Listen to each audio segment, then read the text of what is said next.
Hi, Kate here. We are talking with Katie, who is an occupational therapist. She has a course that's fascinating. It helps parents of children who have trouble writing become the type of parents that know how to help them overcome this particular developmental obstacle. So in this video, we're going to talk about some of the ways in which that course is built, and we're going to talk about some of the ways to market a program that for some reason can sound like it's a course for your kids when really this is about a course for parents.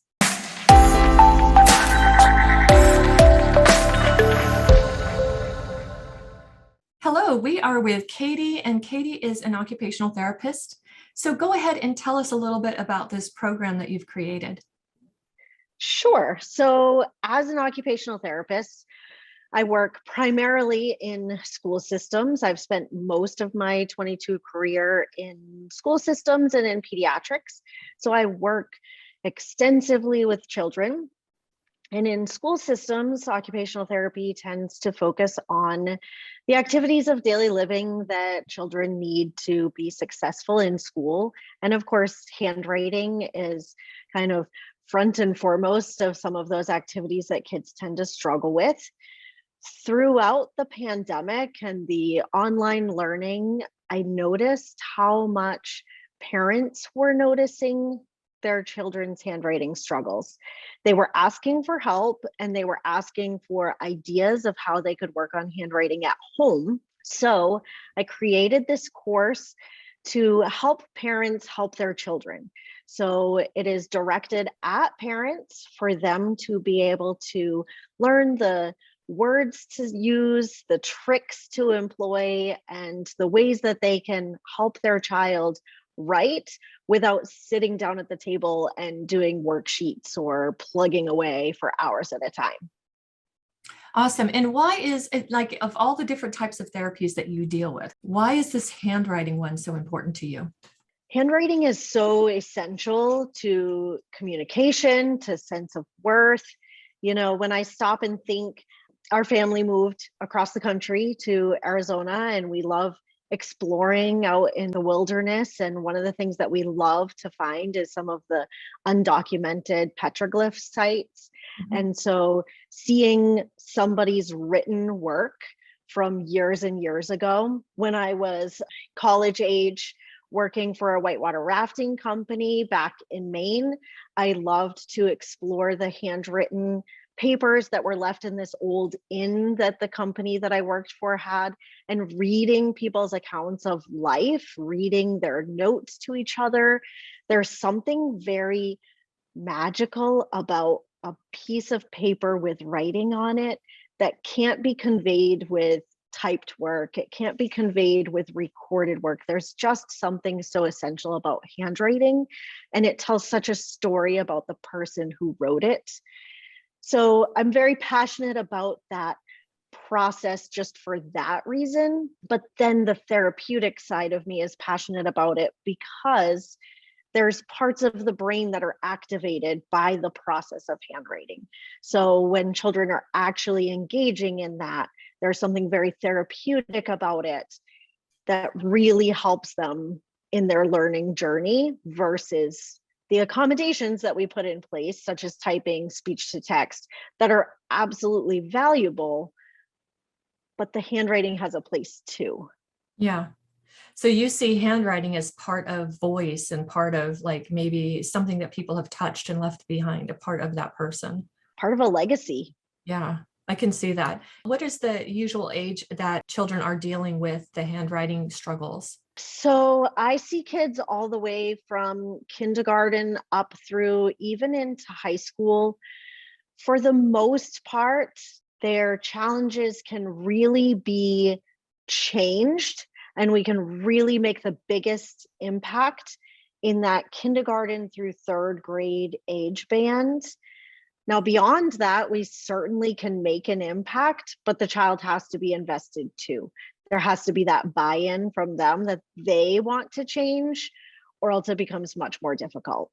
That's very interesting. If you had to pick an age, at this age, I would really love to see all children feel successful at writing. What would that age be? Oh, I would love for them to feel that success by age 7. Really, we put some bigger demands on our younger kids than what's developmentally appropriate for them. So, kindergarten into first grade, they really should be emerging pre-writers to early writers. But then by age 7, I would love to see them feeling joy and loving what they're writing, even if it's just the simple labeling a picture. Mhm. Even if they aren't at that point yet of being able to really put language together, but feeling success in what they're doing. Awesome. Okay, so I know you've prepared a couple of letters. I'd love to hear your first letter. This would be a letter written, I'm guessing, by a parent who wants to be a part of your course. Absolutely. A parent who would write to me wanting to join my course. Dear Katie, I'm interested in your course for my son. He is 10 years old, and although he's really smart, handwriting seems to be a very big challenge for him. I've tried working with him in the past, but I don't know what words to say or how to really motivate him. Sitting down to practice at the table creates a fight, and then he's so overwhelmed and upset that he struggles to even pay attention. I feel like if I just had someone else to show him what to do, or if I knew how to best help him, it would make a difference. Right now, we just both end up in tears and the homework still doesn't get done. Sincerely, Karen. I can feel her frustration. Yeah. And those tears are very real. And on the part of the parents as much as the part of the kids, because that power struggle and the frustration of just do the homework, just get it done.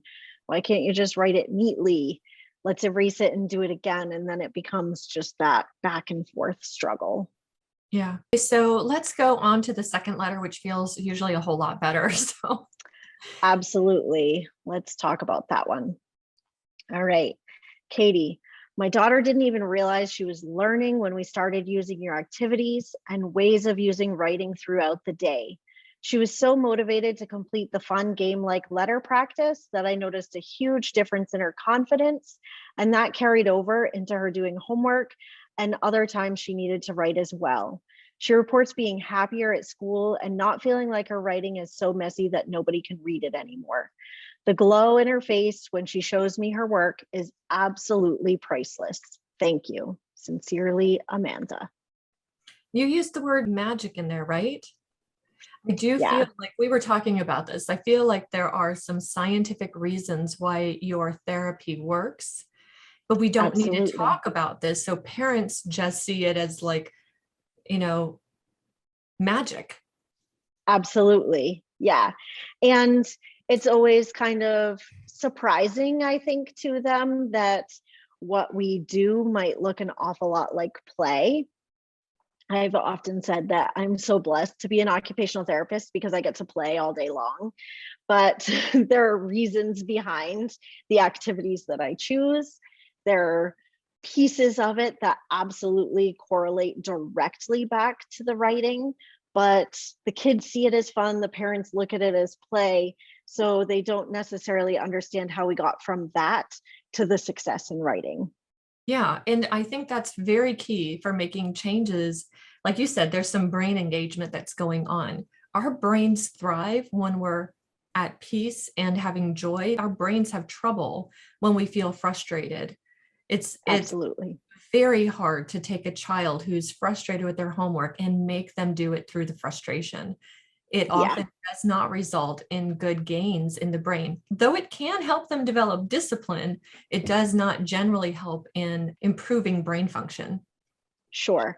And they get so engaged in that struggle that they're not learning whatever the intent of the homework was, Yes. whatever the content was. They're not able to absorb that content because they're just so caught up in that struggle. And there's a negative connotation between homework and how they feel. So homework has to be painful, learning has to be painful, writing has to be painful. My dad was the only guy in his typing class. Now, my dad, of course, graduated in 1960, so this is a long time ago. He was the only I guy in love that. typing class because he could not read his own handwriting. And he was one of those kids who struggled with his handwriting. I love that he took the initiative to take the typing class. Yeah, even against stigma. Yeah, that's fantastic. And even with typing, there's so many skills involved in it, the bilateral integration skills and that spatial awareness. There's so many things there. But if he was struggling with the print and typing was successful, then that's perfect. Okay, so tell us a little bit about like that first letter that you read us. Mm, It tells us why they want to take this program, but what sure. is it that that parent sees as a successful end result? Like what is it that they're looking for? So I think that particular parent would be looking for a resolution to that power struggle we were talking about and the tears and the homework struggles, a way out of that cycle or that pattern where it just becomes a frustration every day. I think that they are looking for some answers on how to um, address this with their child without it being work, Mhm. ways to do it without it being another challenge. What is it Mm, that they hope for? Is it that they're hoping for sitting down to do the homework only takes 10 minutes instead of 2 hours because it's easy to write their answers? Maybe sure. even with math, when you get into the upper levels of math, you have to keep those columns straight. And when you're And that can be handwriting very less, challenging. yes, that can Yes. be very challenging.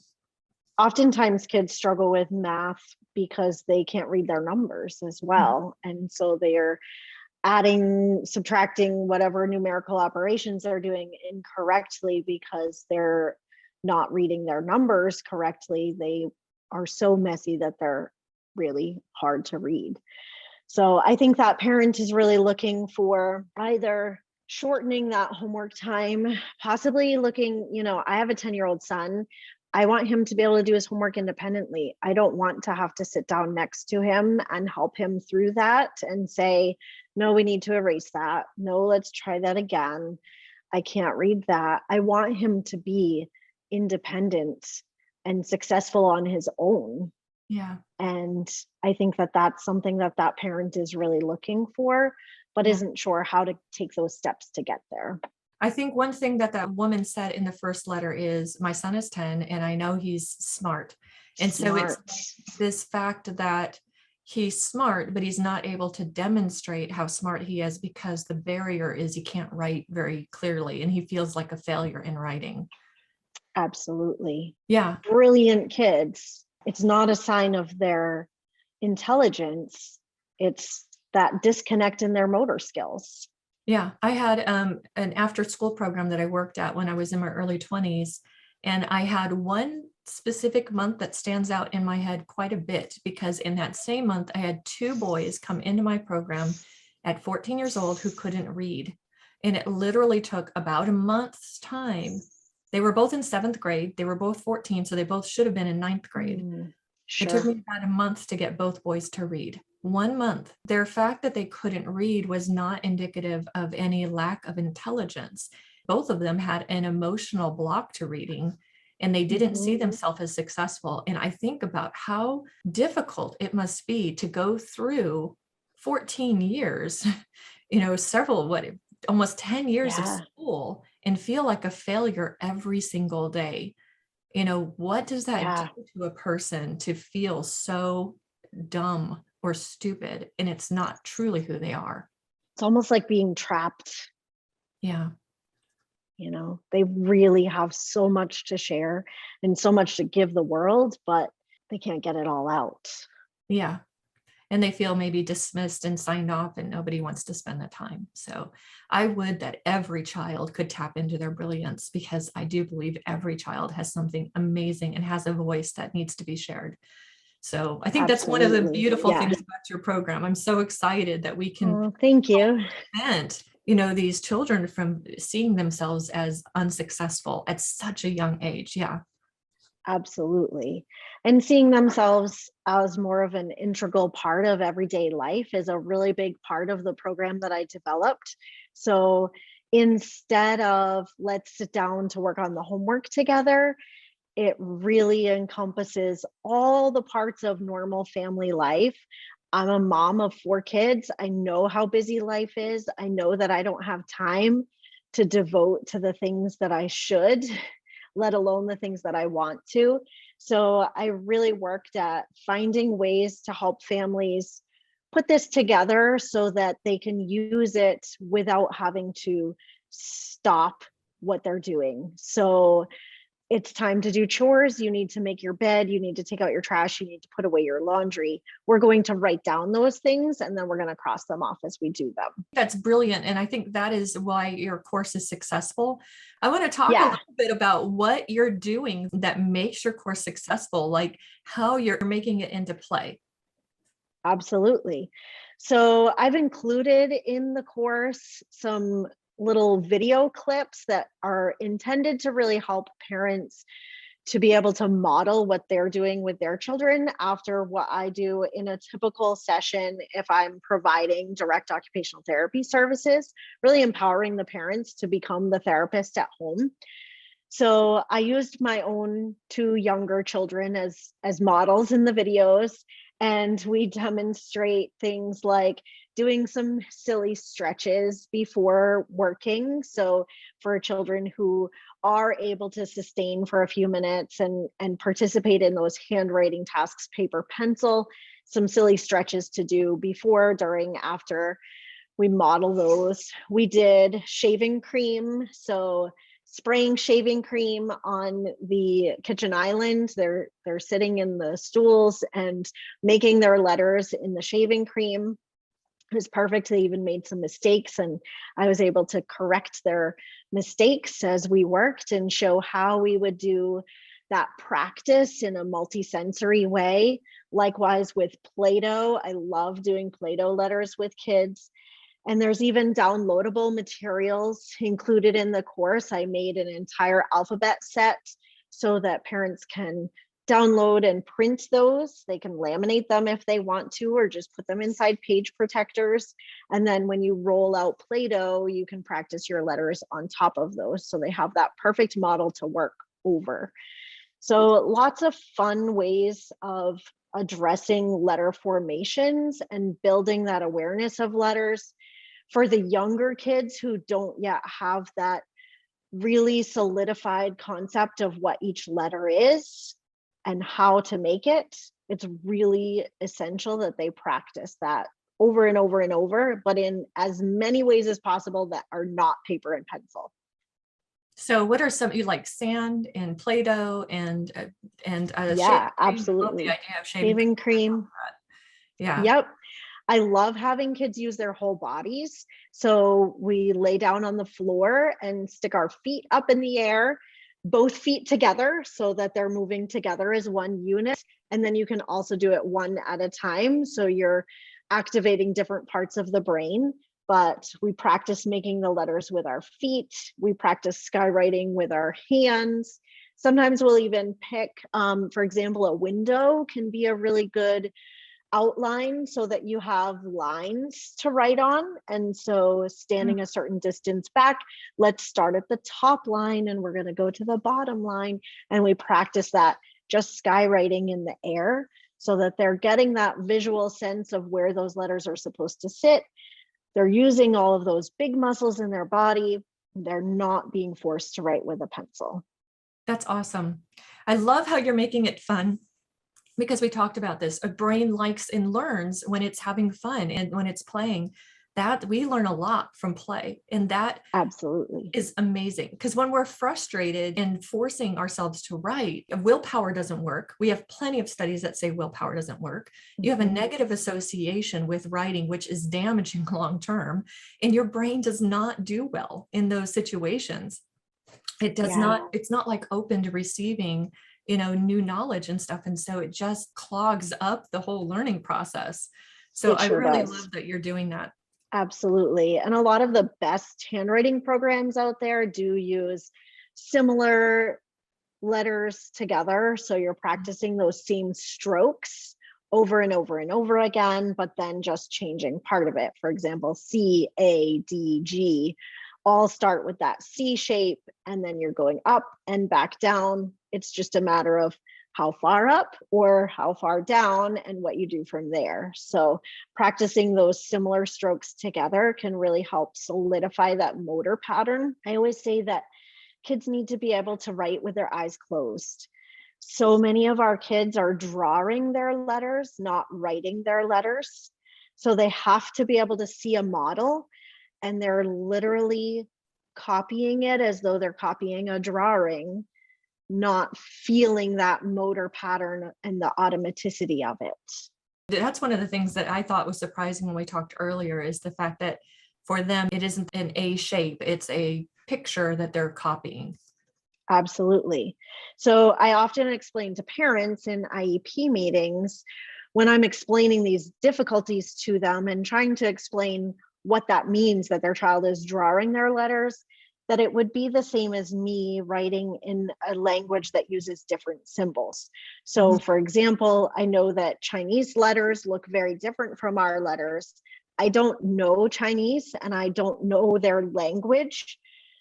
I could copy them if you put them in front of me, but I'm really making an artful drawing, not purposeful writing. Yeah. And there's a particular sequence of strokes that you're supposed to follow when you're making those letters. I don't know that sequence, so I literally would be just drawing them.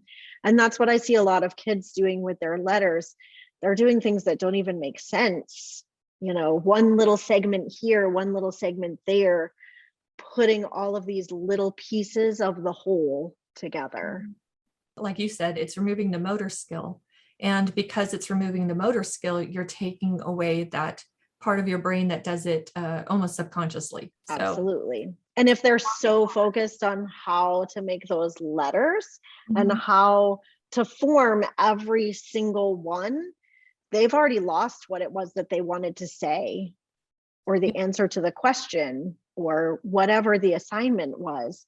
And to have to stop and think about that on top of their posture, how to hold the pencil, how to form each letter, the visual components of it, all of the little pieces that come together in the body that should happen subconsciously without them even thinking about it. There's a lot of components. yeah, absolutely. So they're working really hard, not only to answer the question, to remember the answer to the question, and then to think about how to form each letter, because the forming of the letters is not automatic for them. And the further they get in their education, the more difficult it becomes, because the answers to the questions are more complex. So they're holding all the information in their brain, and they've got this bottleneck because they can't get it out. Yeah. So, you know, we go back to that 10-year-old boy of the mom that wrote the letter, and he's at an age where those answers are getting a little bit longer, things are getting a little bit more complex. He may have been just kind of skating by up until this point because the answers were shorter, and, you know, it took him longer than his peers, but it wasn't so significantly long that it was necessarily noticed. Yeah. And now all of a sudden it becomes so much more complex. And like him, most of these kids that are struggling, who are not necessarily identified as needing special education services, but really struggling, they are so smart. And they've been working so hard. They've been working sometimes 3 or 4 times as hard as their peers because they've had to piece all of this together. Yeah. So it has absolutely nothing to do with their intelligence. If anything, they've proven themselves over and over again. Yeah. So I'm curious if anybody's watching this video and they feel like they may know somebody who's struggling with this, what are the signs? I'm sure a teacher sees this more than a parent, especially if you send your kids to public school. So as a parent, what are the signs that there may be an issue with the writing? Because it might look like they just have trouble or they take too long to do their homework. Right. So there's a number of signs that could indicate some challenges, and each one kind of points to some different parts of it. But overall, the things that I would look for: kids who are frequently stopping when they're writing, shaking out their hands, complaining about being tired when they're writing; kids whose writing looks messy. They may lack spaces between their words or spaces between their letters because they don't have that full spatial awareness. They may struggle putting their letters on the lines. And so their words and letters may float up and down across the page, or even slant diagonally across the page. They struggle with where those letters are supposed to sit. You may notice them forming their letters in very odd ways and repeatedly doing so. So, once in a while, we might make a letter a weird way and think, oh, I don't know what I was doing or why I wrote it that way. But if you see that happening repeatedly, that they're always making letters from the top to the bottom, for example, or doing them backwards, not as in a reversed letter, but the formation is backwards. Sometimes lowercase letter E is one that a lot of kids start from the bottom and loop up around. So if you see them doing those sorts of formations, it actually will slow them down. It might not be as noticeable when they're younger and writing shorter amounts, but as they get older, it becomes much more difficult to write fluently because of all of those little pieces. Yeah. So those are kind of the biggest signs. And then, of course, complaining about writing, complaining just that they have a headache or they don't feel good. Some of those somatization complaints that, their body is not happy with what's going on, can be a sign that the writing is really difficult for them. And then the kids who have a lot to say verbally and can share a wonderful story, give you the answers, whatever it is that you're doing, as long as they can orally dictate it. But when you ask them to write it down, they write down 2 to 3 words or maybe a little bit more, but they really don't elaborate in their writing, maybe having a difficult time with their writing. That's cool. Let's shift and let's talk a little bit about marketing and some of the struggles that have happened there. Sure. So that's probably been the biggest challenge thus far. I spent a lot of time on my course creation. While I was working on it, I did start a Facebook group and started posting, really trying to develop a community of parents, teachers, and therapists in my community. It's relatively small still at this point, so there isn't a big audience there. And so I've really just struggled kind of getting the word out about my course. Certainly I've shared, personally, and shared on my personal Facebook page, shared in my professional connections, but also being very careful not to market to any of the schools or the people within the schools that I work for. Yeah, that's kind of a fine line, huh? Absolutely. And although some would feel like it's okay, personally, professionally, I don't want to market to people that I work with, just for the simple fact that I work for a company.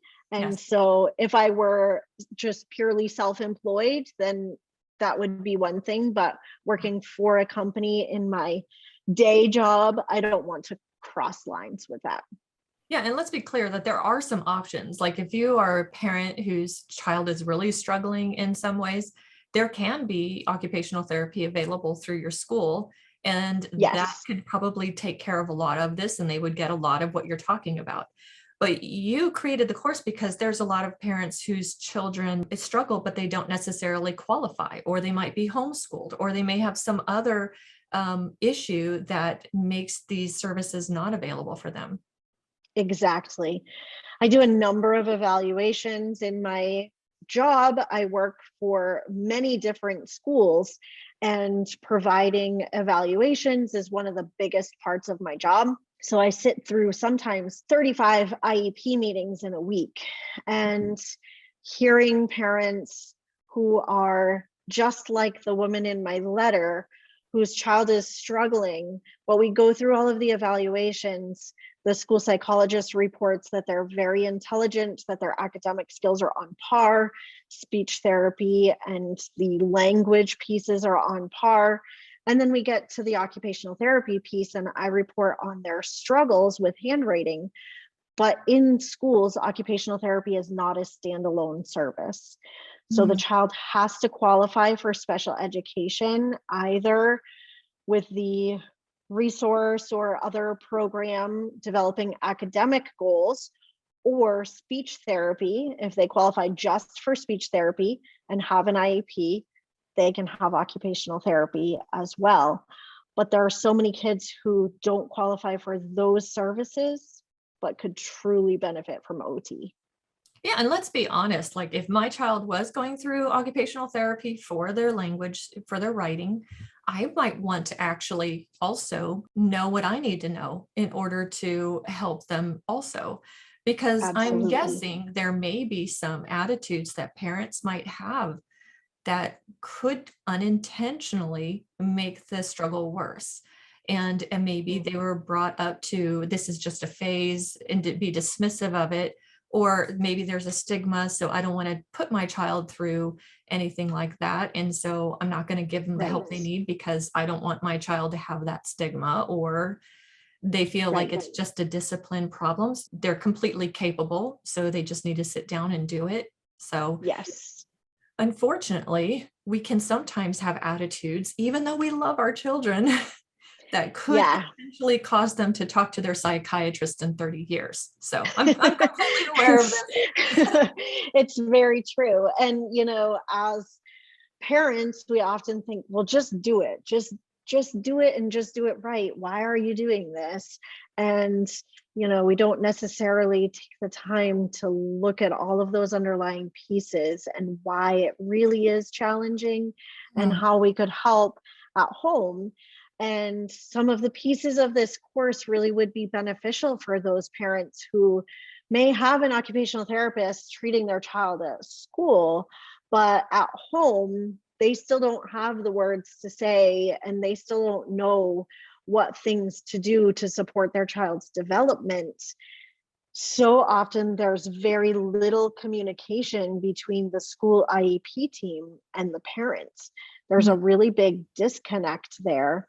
And we may only have conversations once per year at that IEP meeting. It's really unfortunate that there's not more carryover to home. Yeah, I think it would empower parents in more than just writing, because this idea of making the learning fun and making situations fun, I think that could help with relationships overall and build a much closer thing. Like, this isn't just Yeah, your problem. We're all going to get right. involved. We're all going to make this like a fun thing for you. Absolutely. A fun family activity.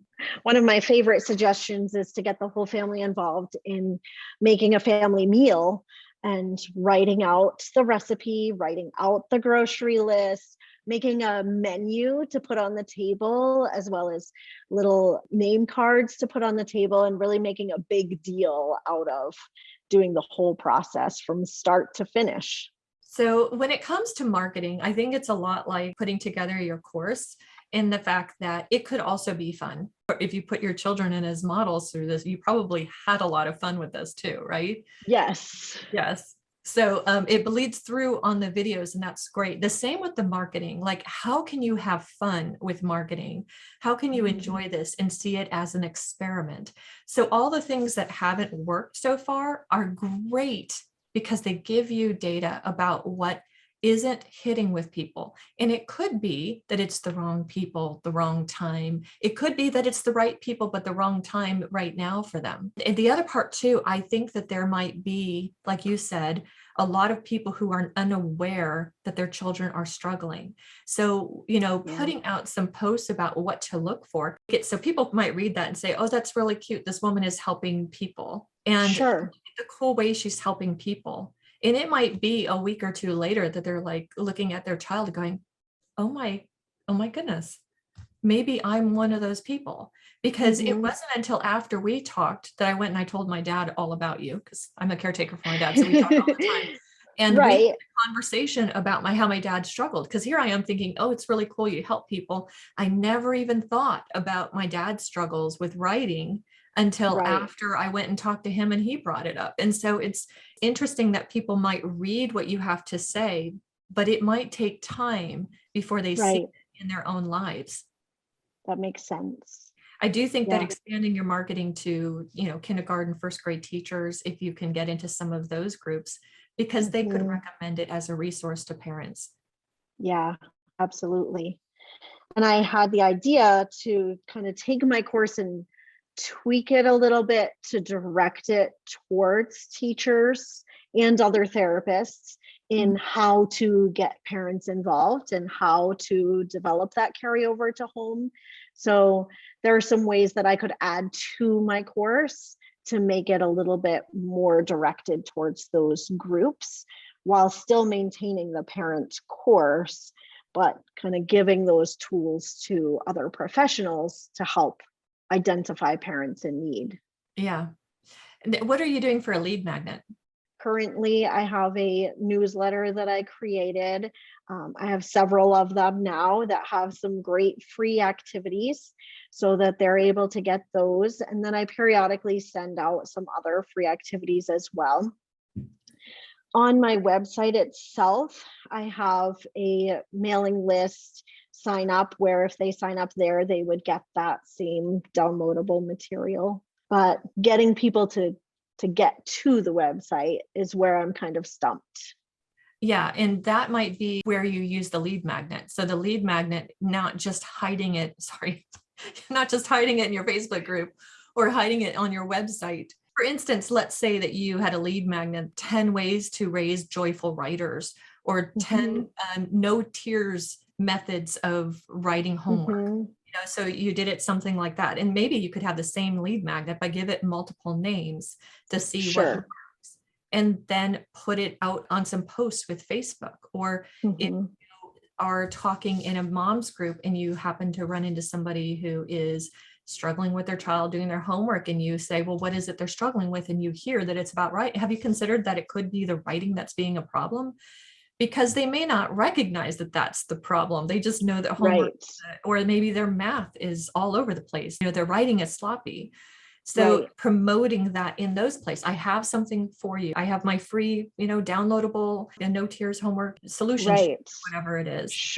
Yeah. But it sounds like you have some lead magnets, but they might be in places where people can't see it or get to it. I did create top 10 ways to end the handwriting struggle. And that was one of the first things that I gave out. That was just 10 brief ideas that may or may not apply to all kids. For example, one of them was that some kids actually do better in cursive than in print, but obviously that wouldn't be applicable to a 5-year-old.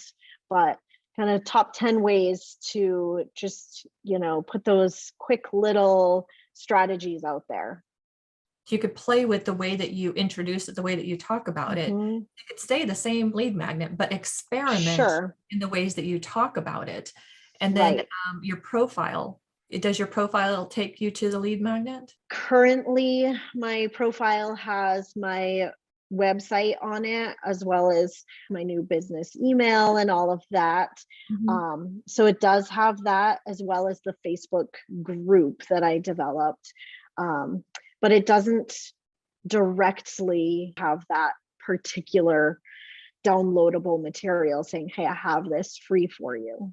Yeah, the website is fantastic if people want to know more about you. But if you want them to sign up and leave their email address because there's something in it for them, then they want to lead to the lead magnet versus the website or the Facebook group.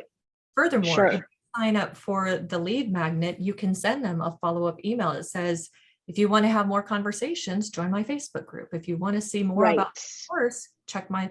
So now you can do a lot of that email marketing. You can drive them to participation into your Facebook group.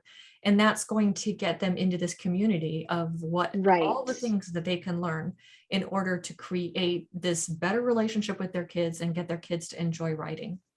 Absolutely. Yeah. So does that give you some actionable steps about what to do next? I think so. Yeah. I think that I have a few ideas about where I can kind of reach out and offer some of those ideas to some other parents. I think that the hardest part is balancing that pushing to get the word out there without seeming pushy. And making sure that, because I truly am coming from a place of wanting to help, I'm very passionate about helping. And not passionate about being pushy or kind of self-promoting. Yeah. So I think that's where I have kind of stalled. Yeah, it's absolutely clear to me that you know what you're talking about. And it's clear to me that you're solving a real problem that needs to be solved, that's going to have long-term benefits for kids and Mhm. create better relationships between parents and kids. You're empowering Yeah, moms and dads to be better parents, maybe grandparents, even to be better grandparents. So there's nothing about what you're doing that is, I don't know, shisty. I can't think of the right word. right. There's nothing in there that says, here's a woman that's just trying to get rich off of, leveraging my child's pain. I mean, that's not coming through at all. You're a Right. professional, you're involved in this every day, you work with children every day, you work with parents every day. So it's really clear, you know what you're talking about. You need to like set aside that fear that says, I don't want to be pushy. Instead, you Yeah. want to say, I have this medicine that's going to help sick children. I mean, that's a Hmm. different type of motivation. I'm going to help It these is. kids. We're going to Yeah, work together to help these kids. absolutely. Yeah, it makes a lot of sense. All right. Any other questions for me? Not that come to mind right off the top of my head, but I really like the ideas that you've shared, and I know that marketing isn't your number one piece, but I do really appreciate that insight. As far as the course itself, most of it is very short little videos of me talking just like I've been talking to you today, and trying to answer those questions that parents might have that they might not even know that they have, in very small consumable pieces of a few minutes each.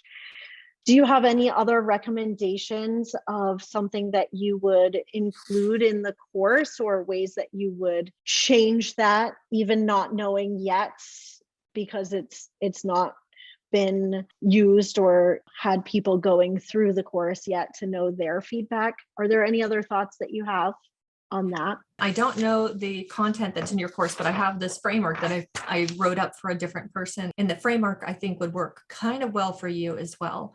And I think this applies because I'm guessing that children are within a spectrum of like the needs that they might have.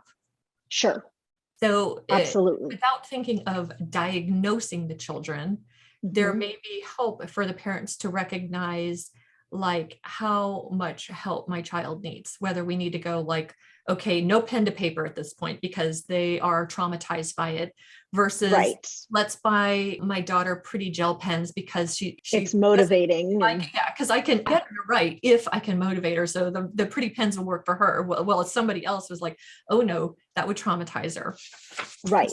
what about a framework like this, where you have some sort of diagnostic that says, Hmm. okay, my child is beyond this milestone, which is preliminary, Hmm. like, hey, no pen on paper for this, versus this Sure. milestone versus this milestone. So like, what are the most drastic measures I would use, and how do I like at milestone number one, your biggest goal in this category might be, how can I disassociate pain and negativity from writing? There's this broken association and I need to like create fun in writing. So my biggest goal right here Right. is to say words are powerful and letters are powerful. It's not a problem with your intelligence, it's a motor skill issue or something along Right. those lines. So Right. your phase one might be, my child is sees that learning can be fun, and phase two might be something else, and phase three might be something else. And so Absolutely. you can use the right milestones and Right. progression. So somebody who brand new starts could start at milestone 3 because their child just needs gel pens or something along those lines. Exactly. Where the library would be resources that you could do about, like, saying for phase 1 is teaching to the parents about why it's important to associate fun and learning and how this can Right. help them long term. And if they're in that milestone, when can they go into phase 2? So Right. kind of like some sort of assessment saying, I can go to phase 2 when my child is no longer crying when we sit down, you Right. know, like my child like laughs whenever we make letters with funny shapes. We do these silly Right. stretches and they think they're fun, they're laughing. So maybe I can go to phase 2 at that point, and I can go to phase 3 at this point. So if you can define what those phases are, that could be a really good, helpful course structure. And the resource Mhm. library could be how to use sand. I can't think of the foamy stuff. What's it called? Right. So Play-Doh, and we use Play-Doh, we use like the kinetic sand and all sorts of different shaving cream. Is that what you're thinking of? Yeah, so if you could have a category of fun Right. activities to do shapes, you could do fun excuses to write, like the grocery lists and stuff like that. Right. Integrate it into your everyday. Your resource library is independent of the phases that you're in. The phases, right. And the phases really describe the process of going from the very reluctant writer who struggles greatly to even put pen to paper to the writer that just needs a little bit of support to able to succeed on their own. Yeah, because I think some of the phases could also be kind of dependent on the child's personality, because Yes. some children having a little bit of struggle may say, no, that's not me. I'm not going to do it anymore. Where others will say, okay, crying, but they'll still do it. And But yet, they'll still do it. Yeah. both of those kind of need that phase 1 approach. They both need care and compassion and curiosity. So the personality can play a lot of like what is going on in the behaviors Sure. that you're seeing. Yeah, absolutely. And that's a big part of why it's so important to do this, so that writing doesn't become the hated task that, you get the high school student who does not do the work because they hate writing. Yeah. Oh, the other So we item can that I break have that down here, cycle. in addition to this topic library, I had this idea of a 911 items. This was for a different course completely, but this could also apply. So the 911 might be, my child just took a math test and bombed because he got 70% of it wrong, and every single one was because he couldn't understand his writing. So it might be like emotional support that they need to provide to their children, or emotional support that they might need for themselves when Absolutely. something terrible that's happening. And I don't know if you feel like comfortable providing that just through your experience, or maybe if you want to collaborate with like bringing in a child psychologist to like talk about some of those things, but that might be a cool bonus item that says, okay, this is the break glass because something bad happened. And like, did I screw up my children forever? Are they going to be like 30 years from now, are they going to sit back and they remember June 1st of 2022 when I lost my temper at them? I know, but that might be kind of what they're thinking. So I know. Yeah. And as parents, we do that. So yeah. I think that structure works pretty well because it does give you kind of like a flow, a diagnostic, and Yeah, sort of I like that. I see how like my child may not be so bad, or they might be like, you know what, I see my daughter doing it, but she's crying the whole time and she's internalizing it, and she's very sensitive. And so I do see, I thought maybe she would be a 3, but she's really at the milestone 1. So I need to like, I need back up a little bit and give her go lots of through support and tell her that Yeah. her voice is being heard, even if she can't write. Exactly. Exactly. Because it's important for them to feel like they're heard. Yeah. Thank you so much for your words of wisdom and your help. I really appreciate you. I really appreciate what you're doing. I think it's really helping a lot. I've had so much fun talking to you too. I did too. Thank you so much, Kate. It has absolutely been a pleasure. And I really enjoyed getting to hear some of your insights. And I definitely think I can use some of these to move forward. So thank you. Awesome. Keep moving forward. I will. Thank you so much. Have a wonderful day. So I hope you enjoyed this interview that I had with Katie. I had so much fun talking about her. What she does is really a type of work that really needs to be out there. And I know, like her, there's probably lots of you who have solutions to problems that people have everywhere. And so I hope you're really thinking about creating a course also. If you want to learn more about Katie and her program, please check the links below. And if you want to know more about what I do, you can see my links too. Be sure to like and subscribe.